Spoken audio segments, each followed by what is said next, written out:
Bem-vindos de regresso a mais um Conversas à Quinta. Esta semana para falar da eleição que decorreu exatamente faz hoje uma semana, a eleição no Reino Unido. Era uma eleição muito esperada porque depois da votação de alguma forma surpreendente que decidiu pela saída do Reino Unido da União Europeia, já tinham havido mais eleições e nunca mais havia uma situação de clarificação de maioria na Câmara dos Comuns. Boris Johnson, que ficou à frente dos conservadores antes do verão, não conseguia fazer passar o seu acordo de saída da União Europeia e, nesse processo, não só acabou por perder a própria maioria precária de que dispunha na Câmara dos Comuns e jogou tudo numas eleições antecipadas.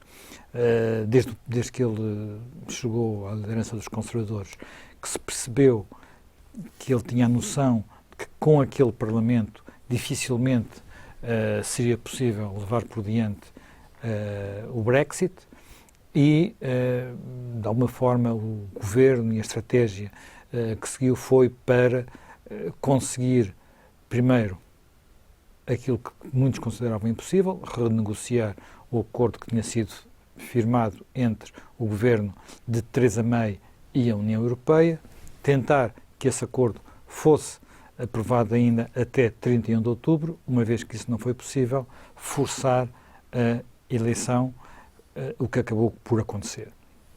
Foi uma eleição em dezembro, um mês de inverno, um mês chuvoso, há muito tempo que não ocorria uma eleição em dezembro, muitos temeram que isso representasse uma baixa participação eleitoral, não foi o que aconteceu, a surpresa não veio daí. A surpresa, se quisermos falar de surpresa, foi a dimensão da vitória conservadora. Boris Johnson saiu desta eleição com uma maioria muito folgada, portanto uma maioria de praticamente 80 de deputados, que lhe permite agora conduzir durante os próximos 5 anos, se não houver grandes surpresas, o processo que não terminou ainda de negociações com a União Europeia, portanto, primeiro que tudo, formalizar o Brexit, depois negociar um acordo comercial e conduzir os primeiros, digamos, o início de uma nova relação da União Europeia, ou melhor, do Reino Unido com a União Europeia. Nesta eleição houve uma reconfiguração importantíssima de todo o mapa político do Reino Unido, com várias novidades importantes de que vamos tentar falar.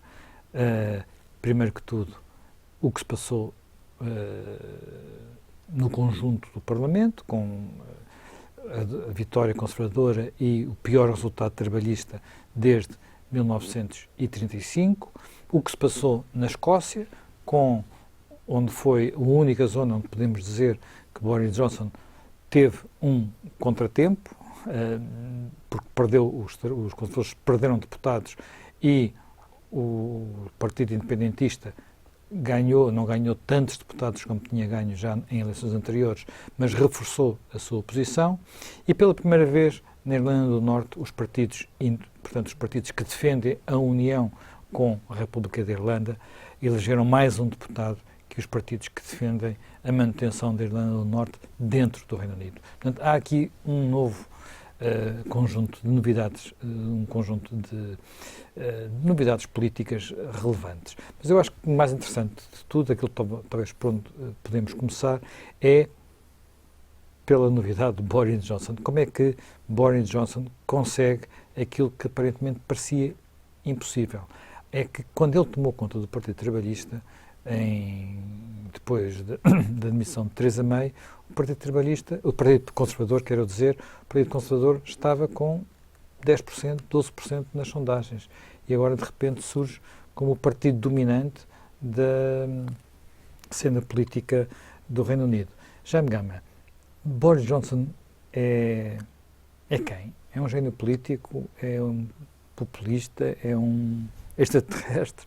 É um líder conservador de tipo novo que consegue aquilo que nenhum outro líder conservador na Europa conseguiu, que é controlar os populistas à sua direita e firmar o mais velho partido do mundo, que são os Tories, como um partido de centro-direita tradicional, ancorá-lo num novo conservadorismo, até com um lado mais popular do que era habitual. É um político criativo. Ele foi mal interpretado na Europa continental quando apareceu, porque foi feita uma leitura desvalorizadora dos seus talentos. E é alguém que, de certo modo, vem restaurar a política na sua essência, e foi isso que lhe abriu um caminho de sucesso. Contrariamente ao que pode parecer, ele tem uma origem muito cultural e com boa formação académica. Teve uma intervenção muito forte na imprensa relevante em Inglaterra e nas revistas relevantes. Estava à espera do seu Jornalista momento. no Telegraph, diretor da Spectator. Sim, Exatamente. fez uma carreira de tirocínio também na Câmara de Londres, derrotando um feudo tradicional da esquerda britânica. E uma figura carismática que era lírica. Inaugurou um estilo. Cameron já tinha percebido que o estilo tradicional conservador era insuscetível de gerar eleitorado novo. Adotou um estilo, passeios de bicicleta, pullover, isto é, tirou um pouco o casaco, mantendo o pullover, mas este foi mais forte, porque adotou um estilo de debater, com o cabelo desgrenhado, de fighter, sempre a correr. Também cuidadosamente elaborou uma biografia de Churchill em que ele cabia como sucessor imaginário.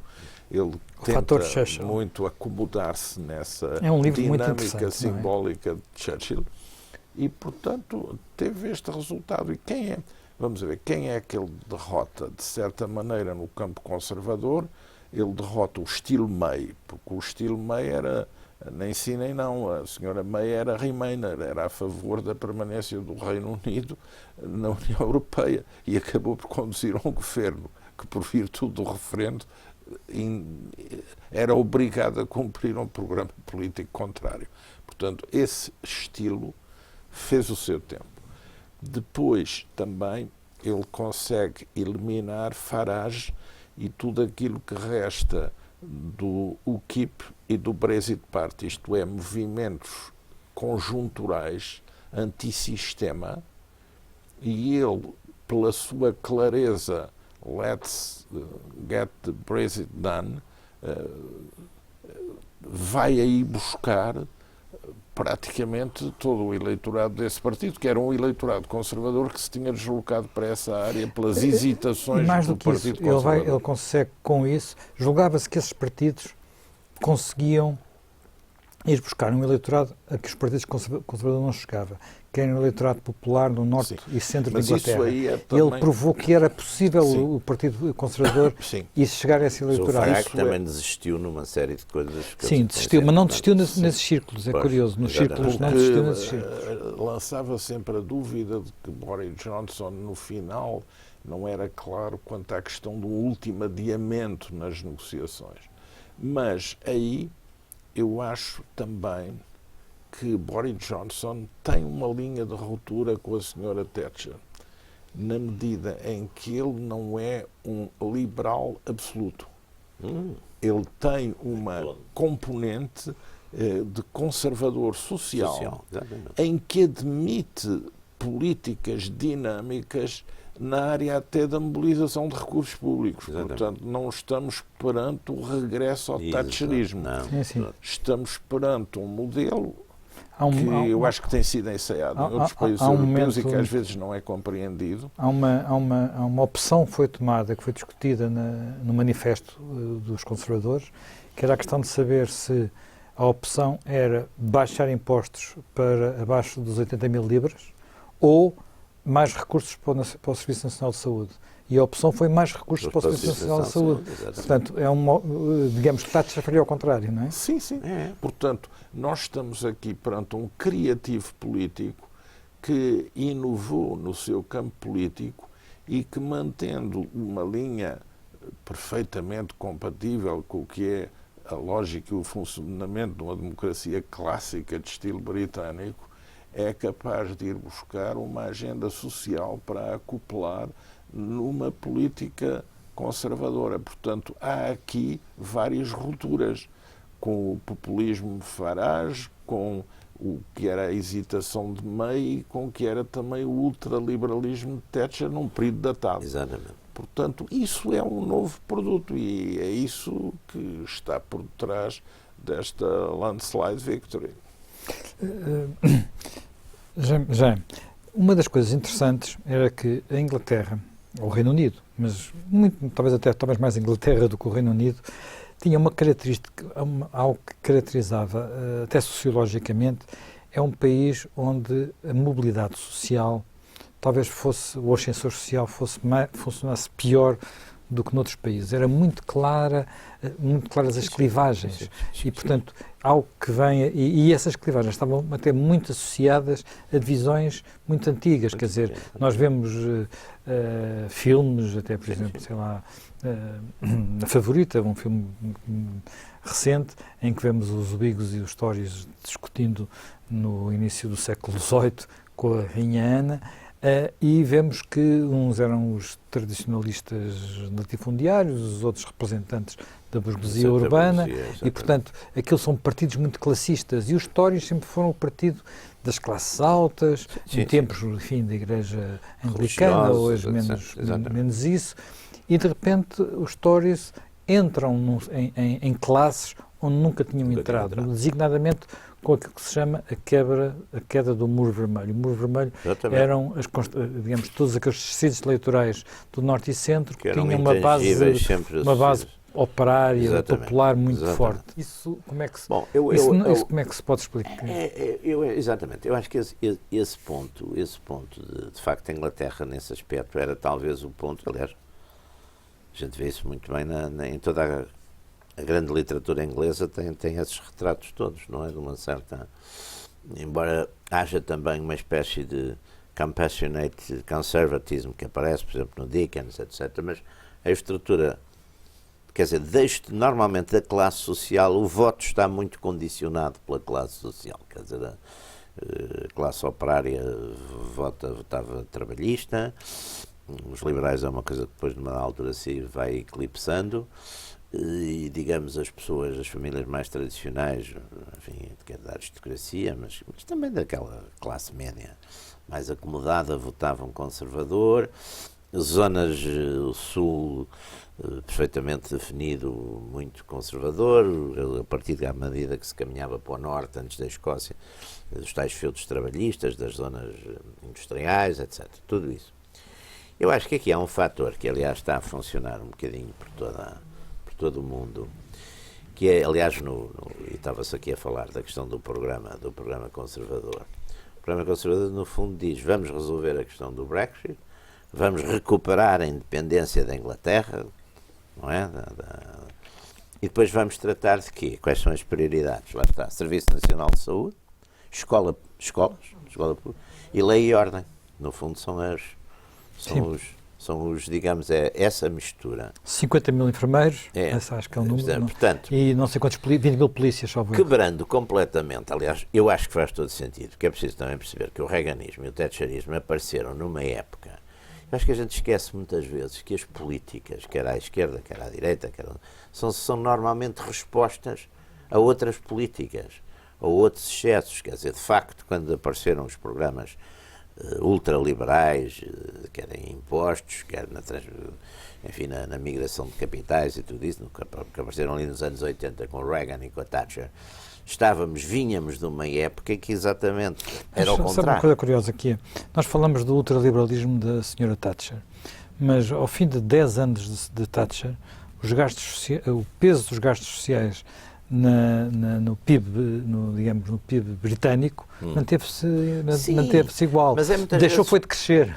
E há muitas vezes é uma questão também da linguagem, da retórica, não é? Portanto, há muita retórica que, aliás, viu-se nessa época, com a nova economia dos americanos, e até curiosamente num país que não tinha nada dessas tradições, que era a França, também apareceram Le Nouveau Economiste, quer dizer, e há aquele entusiasmo todo pela escola de Viena, todas essas coisas. Tudo isso, acho eu que acaba por ser hoje muito ultrapassado, não é? E o que está a aparecer é exatamente essa mistura do nacional, do tradicional e do social, que também tem a ver, penso eu, com uma das consequências, digamos, da globalização, que é, por um lado, as classes trabalhadoras, o que resta das classes industriais na Europa e nos Estados Unidos, sentem-se ameaçados exatamente pela desindustrialização, por todos estes fenómenos de defesa do meio ambiente, que de certo modo vão determinadas indústrias que tinham um peso tradicional grande, como o carvão, etc., tudo isso, acabam por ser ameaçadas. E também porque, de facto, essas classes são, no fundo, no seu viver, e até talvez pelos recursos que tenham, sejam forçadas a isso, muito mais conservadoras em, sei lá, em valores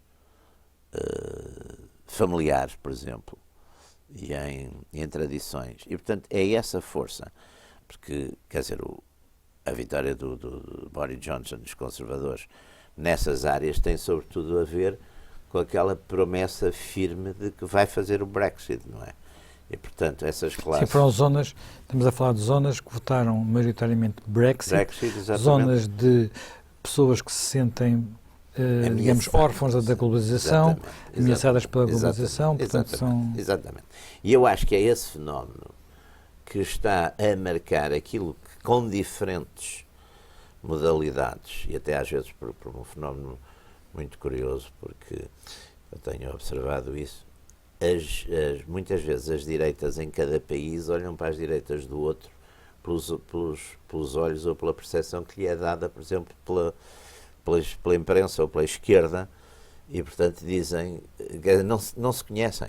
Mas os fenómenos, eu acho que neste momento são muito parecidos, porque é, de facto, esse mix de nacional, social e conservadorismo, muitas vezes, em muitos aspectos, embora não seja, digamos, o conservadorismo que tinha muito a ver com a parte, por exemplo, religiosa, oficial. As pessoas hoje...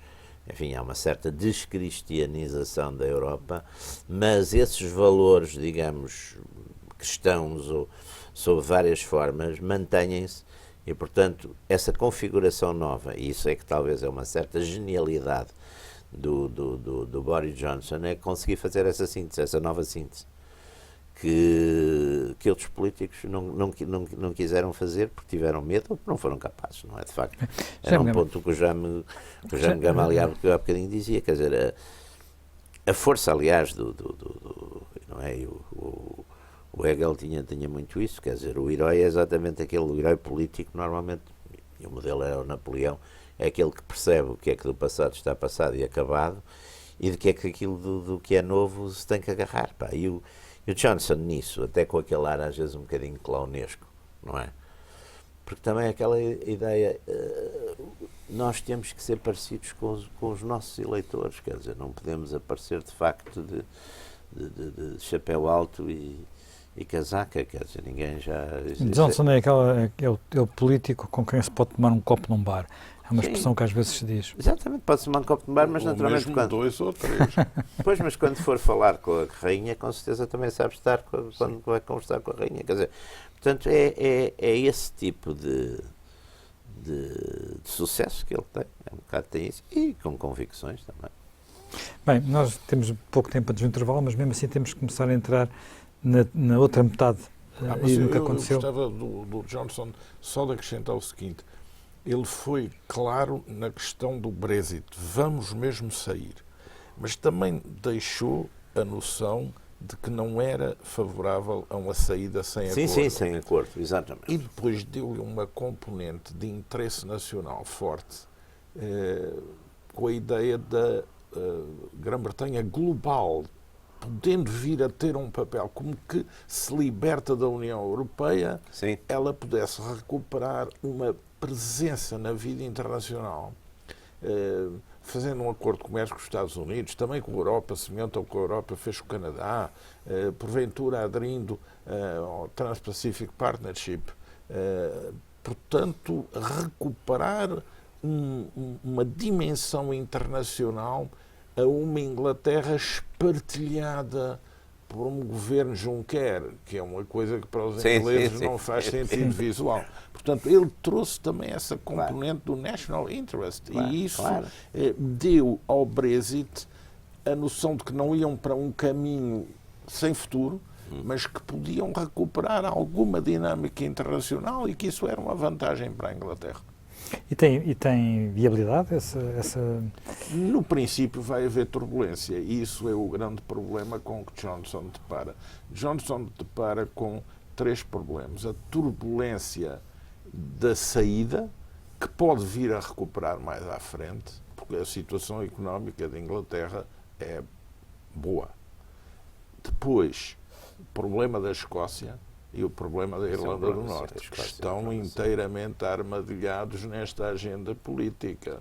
E isso é um problema muito, muito grave para a Inglaterra. Bem, Jaime Gama, recentemente ouvi uma análise que dizia que o Partido Trabalhista, em boa parte, resultava, nas últimas décadas, de uma aliança, chamemos-lhe assim, entre aquilo que era uma base operária, sindical, muito baseada digamos, nas tais zonas do norte e centro, onde estava a indústria inglesa e as minas, do país de Gales e também da zona central da Inglaterra, e também uma base importante na Escócia, com a tradição fabiana mais intelectual de Londres. Nós olhamos agora para o que é o mapa da implantação dos trabalhistas e vemos uns trabalhistas muito centrados em Londres, muito baseados sociologicamente num eleitorado mais jovem, mais classe média, mais formado, mais universitário, chamemos-lhe assim, e aparentemente mais desligado dessa base tradicional. Portanto, como se tivesse havido uma ruptura, já não digo entre a tradição fabiana, porque já não é uma tradição fabiana, mas uma ruptura entre aquilo que foi a tradição intelectual radical, do radicalismo juvenil dos anos 70, de alguma forma é herdeiro de Jeremy Corbyn, que se aliou ao novo radicalismo juvenil dos anos 2000, portanto a sua base eleitoral, que é o movimento Momento, para tomar conta do Partido Trabalhista, mas que acabou por partir a sua ligação com a base operária do partido. Acha que esta análise faz algum sentido? Sim, o Partido Trabalhista tem uma situação difícil de gerir. Tem uma situação difícil pela frente. Mas o Partido Trabalhista não foi eliminado da vida política britânica. Não, levou uma grande derrota. O eleitorado inglês é altamente volátil. E já se viu os conservadores e os trabalhistas irem muito abaixo e depois regressarem para todos os bastante efeitos, acima. Teve 30 tal por cento dos votos, portanto, e manteve elegeu poucos deputados, o mau resultado em termos de deputados, mas em termos de votos a votação foi significativa. Há poucos partidos sociais-democratas na Europa com tantos votos, não é? Sim, sim. E isso é um fator. Eu acho que no Partido Trabalhista uma das primeiras grandes crises é a que é aberta pela identificação excessiva de Blair com o liberalismo da globalização e com a sua associação ao George W. Bush. Isso é também um ponto ao qual me parece impossível vir a regressar o Partido Trabalhista, que teve com Blair um dos seus maiores momentos, porque teve 43% em 97, uma vitória esmagadora. Ele representa a ruptura com Thatcher, vencedora. Depois há uma erosão. Mas não radical com as políticas de Thatcher. Portanto, há uma incorporação de muitas das... Incorpora, mas dá-lhe um outro ar. Sim. Mais simpático, mais palatável, mais mais incorporador de segmentos da sociedade, menos confrontacional. Mas com a erosão económica, com a desindustrialização, há uma parte desse eleitorado que fica cética e há uma parte desse eleitorado que migra para o National Scottish Party. O Partido Trabalhista era o partido cuja base era a Escócia. Claro. E teve nas últimas eleições um deputado eleito na Escócia. E o National Scottish Party tomou-lhe lugar. Estamos a falar de uma diferença muito significativa, de 50 deputados, não é? Sim, sim. Passar de 50 deputados para Estão um hoje faz a no diferença. National Scottish Party, que dos 58 ou 59 deputados eleitos pela Escócia, elegeu 48. O que é, e que vem reforçar a ideia de vir a ter um novo referendo com este resultado eleitoral. Depois, há o segundo Blair, alguém que não tem muita capacidade para liderar o partido para uma recuperação, depois Miliband, depois Corbyn.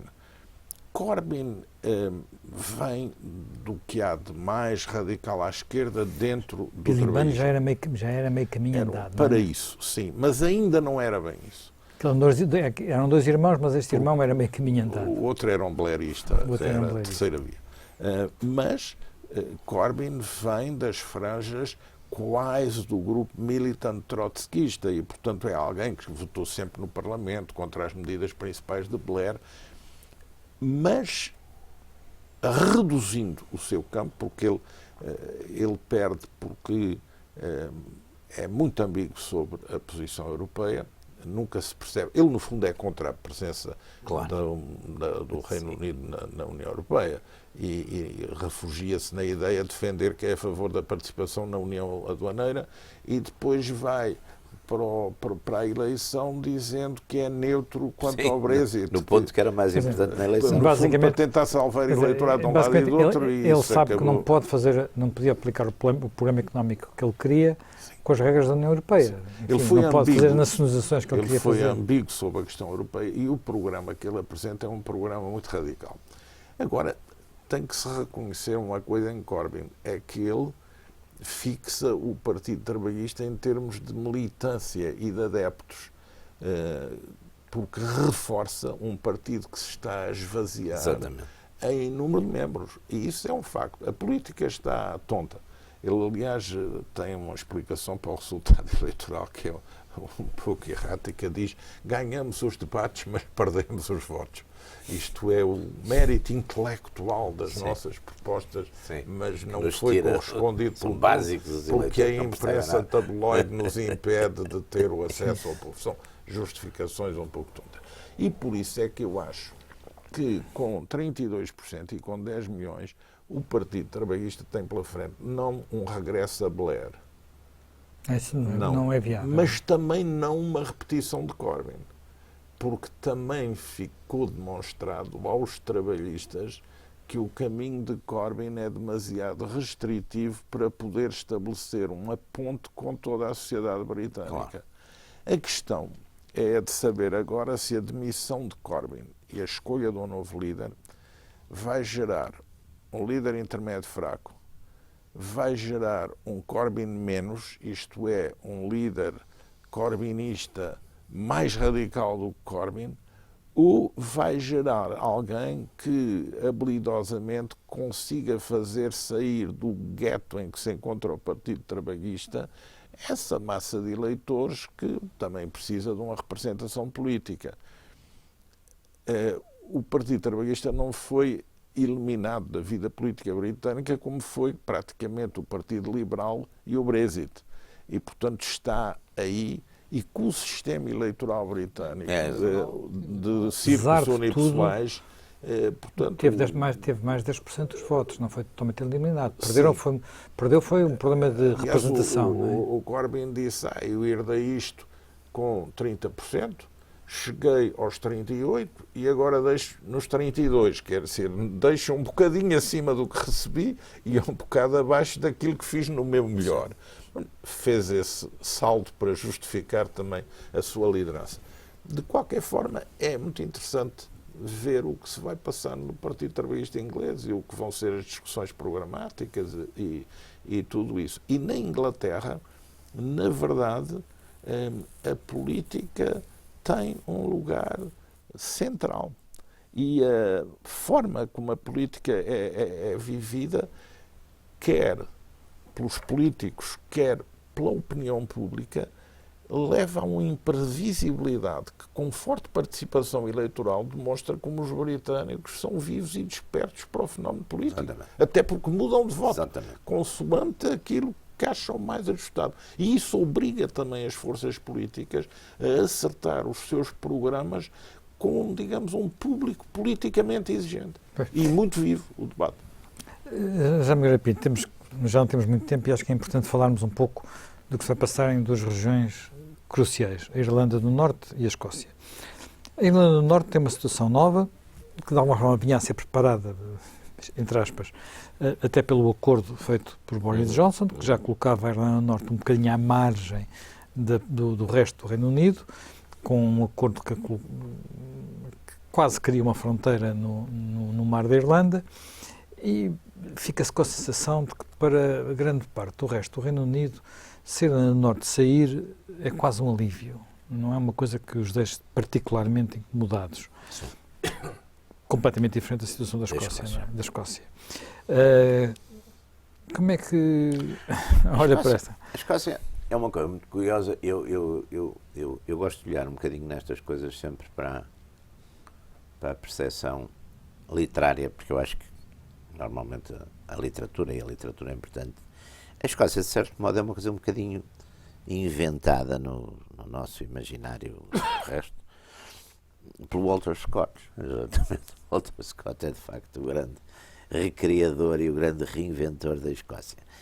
E quando a gente vê aquela história inglesa, enfim, perturbada, começa ali um bocado na Guerra das Rosas, depois segue com os Tudor e depois ali naquela grande questão das duas rainhas, não é? Da Isabel I e da Mary Queen of Scots, que é a rainha dos escoceses. Portanto, a gente vê que há ali quer dizer, o escocês, que depois vive muito, por exemplo, também é outro fenómeno que eu acho que é importante na Inglaterra, que é a questão do Império e do desaparecimento do Império, porque não há dúvida que os escoceses são muito importantes no Império, até... São soldados do Império. São soldados do Império, aliás. E são os soldados em muita coisa, por exemplo, na famosa carga da Brigada Ligeira, há um dos quadros famosos, que aliás quem tinha esse quadro era o António Chapalimou, é um quadro famoso que é eles, o lema do quadro é Scotland Forever, que é portanto é um desses regimentos. Portanto, há uma tradição. Um dos desastres maiores. Um dos maiores desastres. Mas é uma coisa romântica, não é uma coisa completamente absurda. Mas ficou, não é? Ficou como exatamente uma grande... enfim, exatamente, é um ato, é aquela coisa do Cyrano de Bergerac, não é? C'est encore plus beau parce que c'est inutile. Portanto, a Escócia estava muito ligada também a toda essa tradição do Império. E hoje na Europa, de facto, há uma a vaga nacionalista também tem que ser entendida, não é? Ou nacionalitária, como a gente tem estes fenómenos da Catalunha, do País Basco, etc., que é o fim de certo modo, dos impérios europeus, levou outra vez a uma redescoberta dessas nações, não é? Que estavam muitas vezes unidas. A gente vê, por exemplo, o País Basco, os escritos do Sabino Aranha, etc., tudo aquilo que começa a ter popularidade depois de 1898. Exatamente. Portanto, há uma série de coisas. Nós aqui, como somos uma nação muito antiga e com fronteiras aqui mais muito uma vez, definidas, porque os bascos tinham sido muito importantes no Império. Claro, é a importância. Portanto, a Escócia, por variadíssimas razões, tem, de facto, essa busca, outra vez, de umas identidades, de umas funções, E a Escócia é um caso sério, porque é evidente, para um governante, chamemos assim, nacionalista, ou que joga muito na questão do patriotismo, do nacionalismo, embora, claro, o nacionalismo do Reino Unido. Quer dizer, se tudo isto acabar depois, que aliás os críticos desta linha, vamos lá ver, nacional conservadora, sempre têm apontado para isto, quer dizer, é curioso, pois o Brexit, a independência, mas entretanto corremos o risco exatamente da amputação. Amanhã haverá um referendo na Escócia que eu não creio que isso vá acontecer, primeiro, nem tão depressa, porque de facto nisso há uma prudência também, há uma longa, quer dizer, a Inglaterra é talvez dos países mais liberais, mais constitucionais e menos democráticos, até para o próprio sistema eleitoral que conduz para isso, quer dizer, de facto, a desproporção muitas vezes entre o voto popular e o número de lugares, não é? Mostra isso. Aliás, é por isso que os terceiros partidos ou quartos partidos na Inglaterra estão sempre... Agora, na Escócia, como exatamente...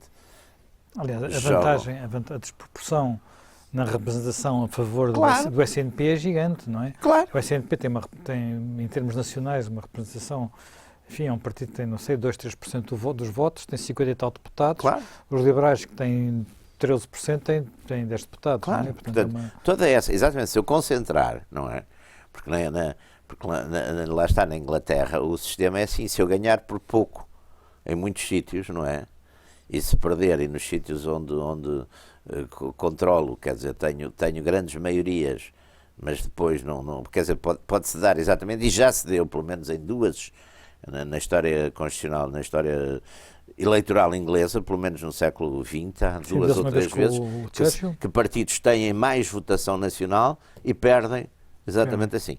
Agora, ali na Escócia, exatamente como surge uma nova bandeira, que é exatamente uma bandeira nacional escocesa, e que a gente olha para o mapa e percebe, porque aquilo depois depois lá está, os romanos nunca foram para ali, quer dizer, a gente vê que aquilo ali é uma gente um bocadinho diferente dos outros, não é? Daquele tipo de terra, aquele tipo de cultura e tudo isso. Portanto, essas bandeiras, digamos, das identidades, porque hoje o grande problema, de facto, do mundo é lidar com essa questão das identidades. E há ali uma identidade nacional ou nacionalitária forte. Portanto, esse é, de facto, para mim, o problema mais sério a seguir.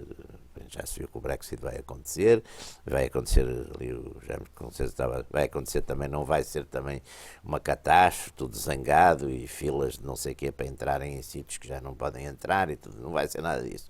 Vai haver acordos, vai haver essas coisas todas. Agora, a grande vulnerabilidade desta política pode ser exatamente a Escócia, por um lado, pela sua identidade e, por outro lado, porque também querer ter um destino diferente para, não é, em relação à Europa.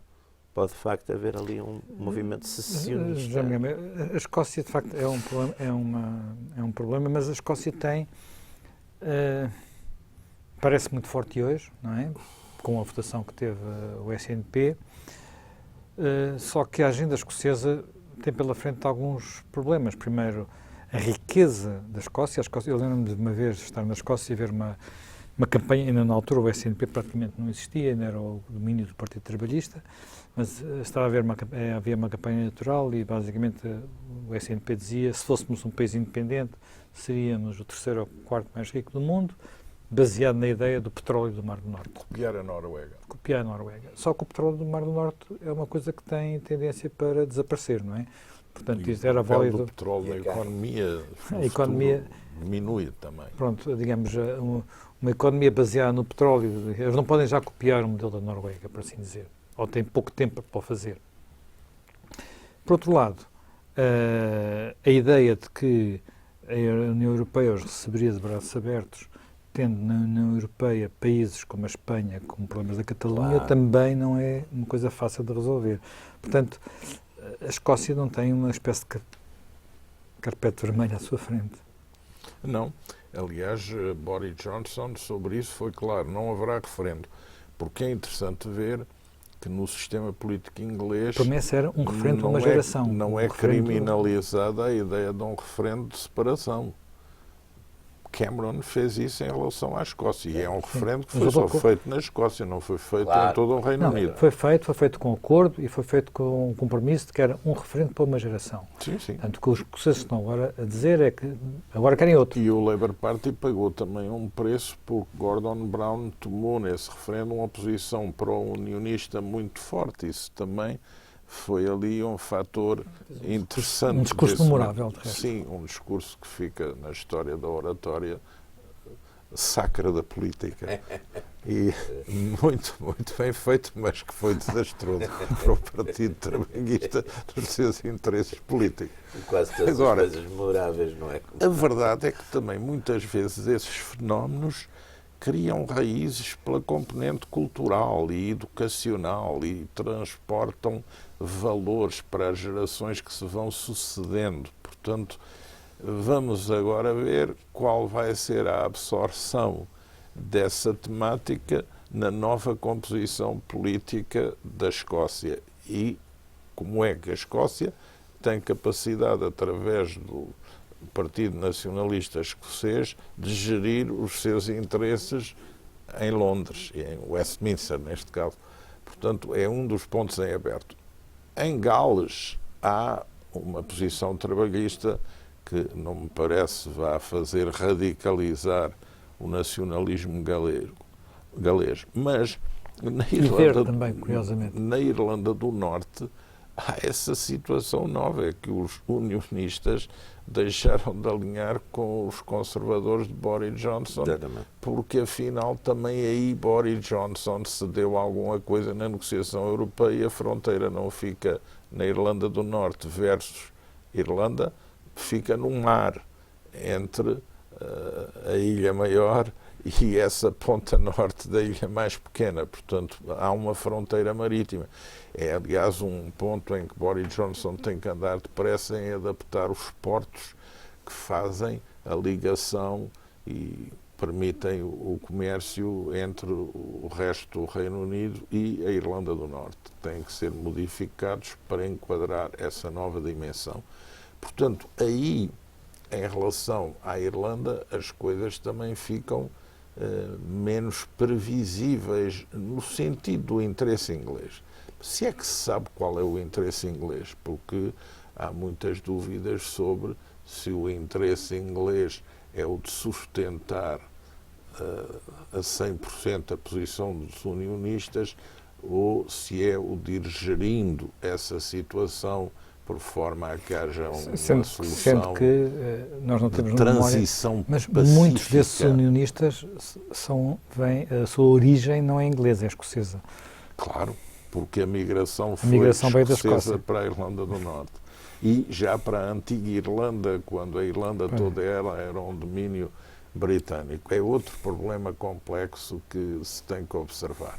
Assim como também se vai ter que observar como vai ser, porque por melhor que seja a transição na negociação com a União Europeia, na negociação com os Estados Unidos e em outras áreas em que o Reino Unido venha a querer fazer novos ingressos para clubes económicos maiores, mas essa transição vai ser uma transição que vai dar alguma instabilidade. E, portanto, dessa alguma instabilidade pode vir a resultar alguma perturbação, ou que vem sendo um bom score inglês, porque a verdade é que a economia britânica tem crescido ao nível das melhores europeias e o desemprego na Inglaterra está praticamente ao nível do pleno emprego, se quiser. E, portanto, essa situação é uma situação muito vantajosa. E, naturalmente, a Inglaterra tem excelentes plataformas para, no domínio económico, ou nos serviços financeiros, ou nos produtos farmacêuticos, ou em áreas da economia da inovação, tem muita base para poder redefinir o seu lugar no mundo. E mesmo em relação à União Europeia, ao que resta da União Europeia sem o Reino Unido, não só na área do interesse mútuo económico, mas também nas áreas da segurança, da diplomacia, do intelligence, da defesa, o Reino Unido é e continuará a ser precioso. Daí a própria ideia que tem o presidente francês de gerir como que uma relação de União Europeia com a Alemanha, mas pretender já incorporar também essa relação de segurança numa componente que não seja exclusivamente a componente NATO, mas tenha uma característica europeia dentro da NATO, em que a Inglaterra também seja chamada a desenhar estratégias no tal Conselho de Segurança Europeu que ele propôs que se criasse, e que não deixa também de agradar aos ingleses, que foram sempre muito claros na sua mensagem, dizer nós saímos, mas quanto a isso há uma relação estrutural que não se vai modificar. Bem, terminamos por esta semana. Estaremos de regresso dentro de 8 dias.